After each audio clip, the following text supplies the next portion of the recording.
Assalamualaikum warahmatullahi wabarakatuh. Perkenalkan, nama saya Rasida Nur Fauzia, NIM F2020101069, kelas A2 Farmasi. Sebelumnya, saya ucapkan banyak-banyak terima kasih kepada Ibu Fatma Sari Silharis yang telah memberikan tugas ini dan mengizinkan kepada saya untuk mempresentasikan tugas yang Ibu berikan. Baiklah, pada kesempatan ini saya akan mempresentasikan tentang sistem panca indera. Sistem panca indera yang akan saya bahas di sini yaitu panca indera mata dan juga telinga. Kita masuk pada tujuan pembelajaran atau pembahasan. Yang pertama, menggambarkan struktur indera khusus. Yang kedua, menjelaskan perjalanan bunyi pada telinga dan cahaya pada mata. Yang ketiga, mengidentifikasi, menggambarkan, dan mendiskusikan reseptor sistem saraf yang terlibat di dalamnya pada dua sistem indera khusus. Di sini ada dua panca indera, yaitu panca indera mata atau penglihatan dan juga panca indera pendengaran atau telinga. Kita masuk pada panca indera penglihatan mata atau A. Mata terdiri atas organ okuli aksesoria atau alat bantu dan okulus atau bola mata. Bersarafan oleh N2 atau N opticus. Selanjutnya, N opticus dibentuk dari kumpulan sel-sel ganglion pada retina bergabung membentuk N2. Di sini, saya juga menampilkan gambar serta beberapa pembagian yang terdapat pada mata. Selanjutnya kita masuk pada mata bagian luar. Di sini saya hanya menampilkan gambar dari mata bagian luar. Dapat dilihat sendiri beserta dengan pembagiannya. Yang saya ambil di sini yaitu right A atau accessory structures. Kita lanjut pada bola mata. Di sini pada bola mata terdapat beberapa pembagian seperti posterior cavity atau vitreous chamber, fornix, palpebral, dan lain-lain dapat dilihat pada layar monitor Anda. Kita masuk pada bagian mata. Bagian mata itu terdapat superior rectus muscle adalah otot mata bagian atas yang berfungsi menggerakkan mata kita ke atas. Yang kedua, sklera adalah bagian perlindungan mata yang berwarna putih di bagian luar bola mata. Yang ketiga, iris adalah pigmen yang kita bisa melihat warna coklat atau hitam atau berwarna biru jika orang Eropa. Selanjutnya, lens adalah kristalin lens yang jernih sekali dan ini sebagai media refraksi untuk bisa kita melihat. Selanjutnya kornea. Kornea adalah bagian paling depan dari fungsi melihat kita. Kornea tidak ada pembuluh darah dan mempunyai kekuatan yang besar untuk membiaskan sinar yang masuk ke mata. Anterior chamber adalah bilik mata depan. Posterior chamber adalah bilik mata belakang. Konjungtiva adalah lapisan tipis bening yang menghubungkan sklera dengan kornea. Inferior rectus muscle adalah otot mata bagian bawah. Vitreous chamber adalah okus humor yang bersuap dan beruap seperti gel yang mengisi bola mata kita. Retina adalah lapisan yang akan menerima sinar yang diterima oleh mata kita. Fovea centralis adalah daerah di retina yang paling tinggi resolusinya untuk mendapatkan sinar yang masuk ke mata. Optic nerve adalah saraf mata yang menghantarkan sinar ke otak untuk diterjemahkan sebagai penglihatan yang kita lihat saat ini. Kita masuk pada organ okuli aksesoria. Okuli aksesoria itu terdapat cavum orbita dibentuk oleh os frontalis, os sigmaticum, os phoenoidal, os ethmoidea, os platum, dan os lacrimal. Rongga mata, TDA jaringan lemak, fascia otot saraf, pembuluh darah, dan aparatus lacrimalis. Selanjutnya, supercilia atau alis mata sebagai perlindungan dan kosmetik, palpebra atau kelopak mata. Palpebra superior et inferior, penggerak lavalator palpebra, terdapat bulu mata atau silia, tarsus bagian kelopak mata yang berlipat-lipat, terdapat kelenjar tarsalia dan sebasea berfungsi perlindungan mata. Aparatus lacriminalis atau kelenjar air mata. Air mata dihasilkan oleh gland lacriminalis sub et inf. Eccrius lacriminalis menghasilkan sakus konjungtiva, menghasilkan dengan depan bola mata ke sudut mata, ke canals lacriminalis dan nasolacriminalis, meatus nalisis inferior. Konjungtiva merupakan permukaan bagian dalam kelopak mata atau konjungtiva palpebra. Konjungtiva yang melekat pada bola mata atau konjungtiva pulbi. Terdapat banyak kelenjar limfe atau pembuluh darah. Selanjutnya kita masuk pada otot-otot bola mata. Pada otot-otot bola mata terdapat beberapa bagian, yaitu medial rectus, common tendinous ring, optic nerve, interior rectus muscle, inferior oblique muscle, superior oblique muscle, trolea superior oblique tendon, superior rectus muscle, lateral rectus muscle, dan konjungtiva. Yang ini merupakan bagian dari lateral view atau right eye. Selanjutnya kita masuk pada otot-otot bola mata. Di sini terdapat tabel nama otot dan fungsi otot. Yang pertama, levator palpebralis sub et inf, fungsi ototnya mengangkat kelopak mata. Yang kedua itu orbicularis oculi, fungsi ototnya menutup mata. Rectus oculi inferior, fungsi ototnya mengangkat bola mata ke bawah. Rectus oculi medial, gerakan mata ke arah medial. Rectus oculi lateral, fungsi ototnya gerakan mata ke arah lateral. Rectus oculi superior, fungsi ototnya mengangkat bola mata ke atas. Oblique inferior, fungsi ototnya gerakan bola mata ke bawah dan ke dalam. Oblique superior, fungsi ototnya memutar mata ke atas, ke bawah, dan ke arah luar. Selanjutnya kita membahas tentang oculus atau mata. Di sini terdapat tunica oculi.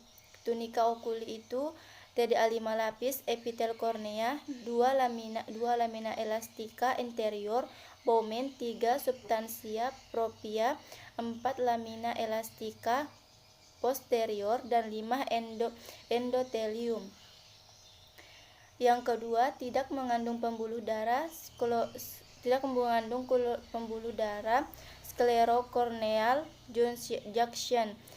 Yang ketiga, peralihan antara kornea dan sklera. Yang selanjutnya, sklera bagian putih dan mata. Bagian B, tunica vasculosa oculi, itu terdapat koroid. Koroid ini memberikan nutrisi pada nutrika. Yang kedua, corpus ciliaris. Corpus ciliaris ini merupakan proses akomodasi peranan M. ciliaris. Yang ketiga itu iris. Iris ini banyak mengandung pigmen, ada pupil di tengahnya, mengatur intensitas cahaya yang masuk ke mata.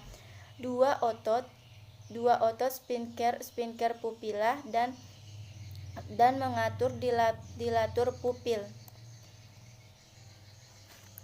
Baiklah, kita masuk pada materi kedua, yaitu indera pendengaran. Indera pendengaran atau auditorius apparatus.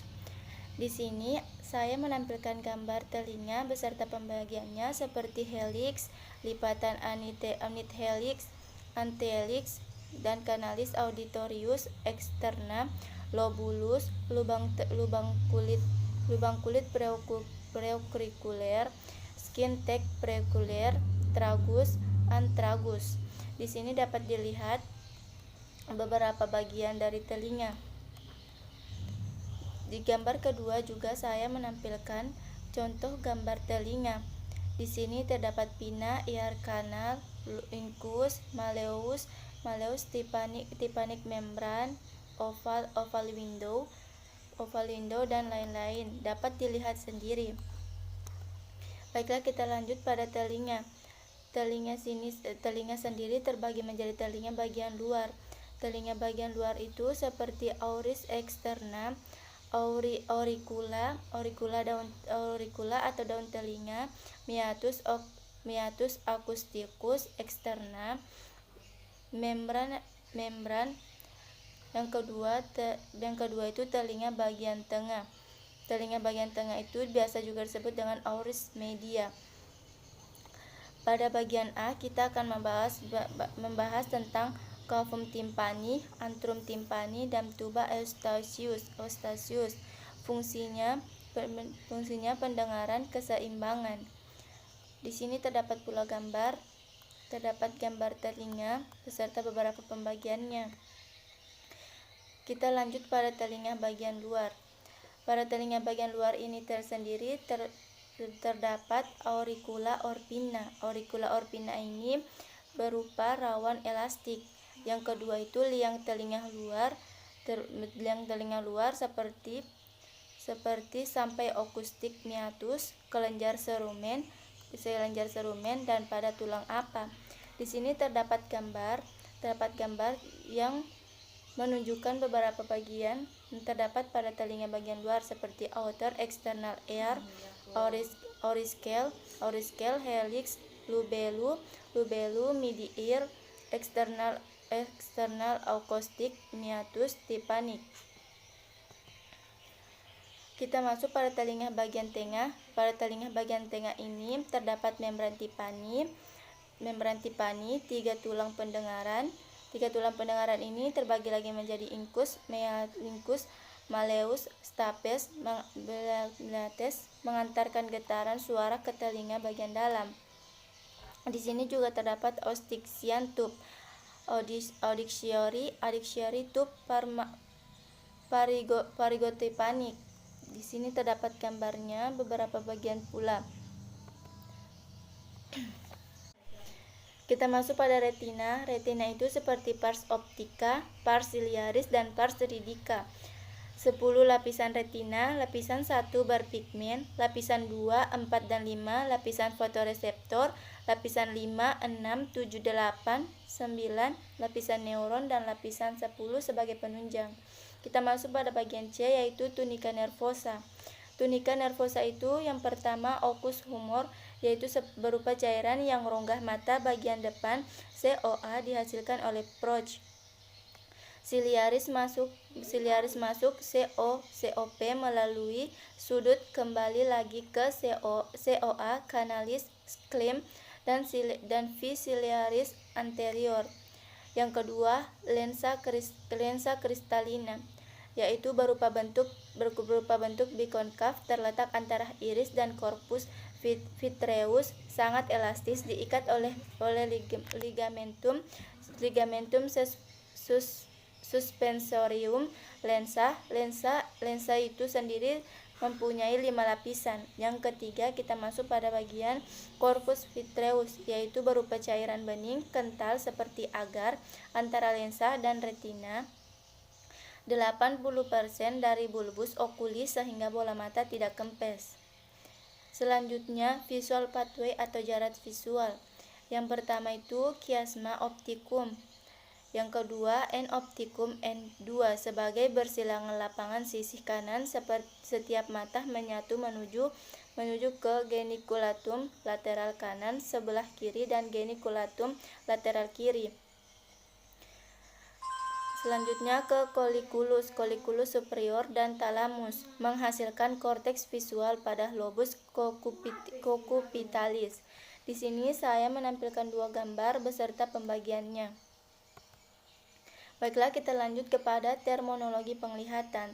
Terminologi penglihatan itu seperti emotropia, normal vision, hyperopia, rabun dekat, miopia, rabun jauh, presbiopia, mata tua, for close up vision with again, astigmatis itu abnormal shape of the surface of the lens and or cornea.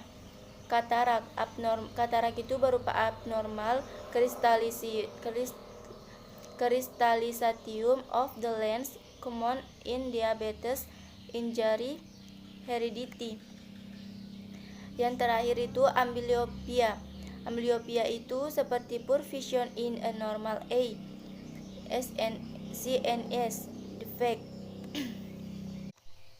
Baiklah, kita lanjut pada telinga bagian dalam. Di slide ini saya hanya menampilkan 2 gambar dan beberapa pembagiannya.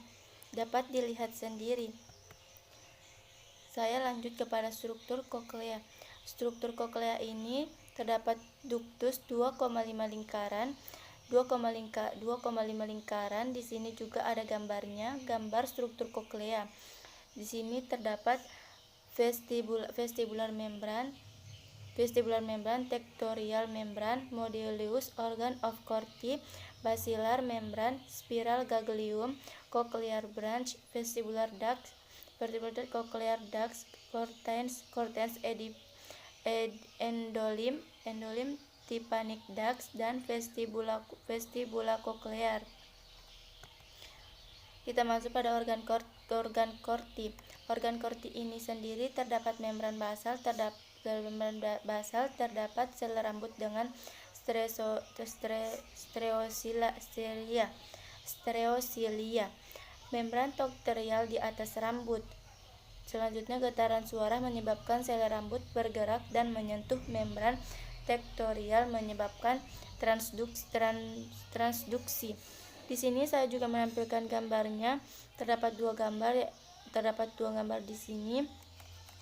Dapat dilihat bahwa di sini terdapat vestibular duct, banicochlear wall, cochlear ducts, vestibular membran, organ of Corti, basilar membran, tympanic ducts. Dan di gambar yang kedua itu terdapat tectorial membran, outer hair cell, basilar membran, nerve fibers, inner hair cell. Kita masuk pada telinga bagian dalam atau oris interna. Di sini terdapat vestibulum, bagian telinga, labirin aus. Yang kedua koklea atau rumah sipit. Yang ketiga kanalis semicircularis. Terdapat CDA, KSS superior, inferior, et posterior, dan lateralis. Di sini juga terdapat labyrinthus membranosa. Di sini terbagi menjadi 4. Yang pertama, oculus, sacculus, ductus semicircularis, ductus cochlearis. Kita masuk pada kompleks vestibulum. Kompleks vestibulum itu terbagi menjadi vestibulum. Vestibulum itu sendiri terbagi menjadi sacculus, utriculus, dan static equilibrium.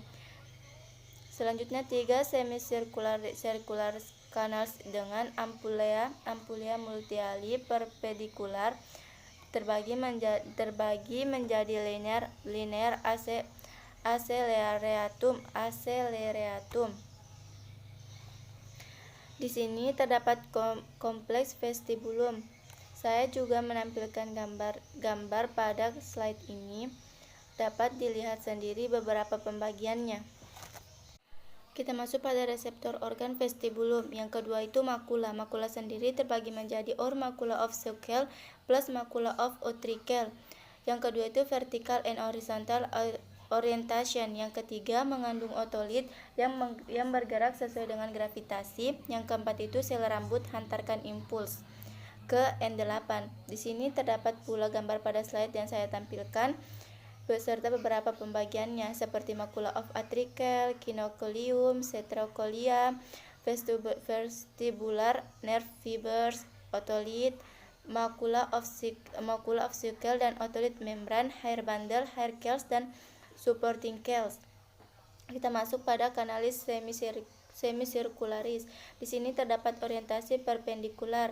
Orientasi perpendikular ini sendiri terbagi menjadi anterior, posterior, dan lateral. Yang kedua itu masing-masing punya ampula. Ampula ini sendiri terbagi menjadi crista ampularis bands. Di slide ini saya menampilkan 3 gambar yang dapat dilihat di layar monitor. Kita masuk pada proses pendengaran. Pada proses pendengaran ini terdapat 5 bagian. Yang pertama itu getaran suara atau gelombang suara. Yang kedua telinga luar. Yang ketiga itu telinga luar. Selanjutnya membran timpani bergetar. Selanjutnya incus stapedius malleus bergetar atau gelombang suara diaplikasikan atau dikuatkan.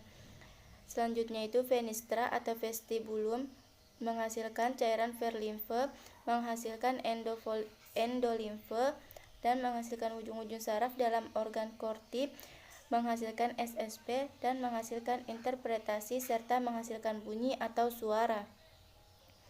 Baiklah, itu tadi presentasi saya pada kesempatan ini. Lebih dan kurangnya mohon dimaafkan. Saya ucapkan dan saya akhiri dengan ucapan wabillahi taufiq wal hidayah. Wassalamualaikum warahmatullahi wabarakatuh.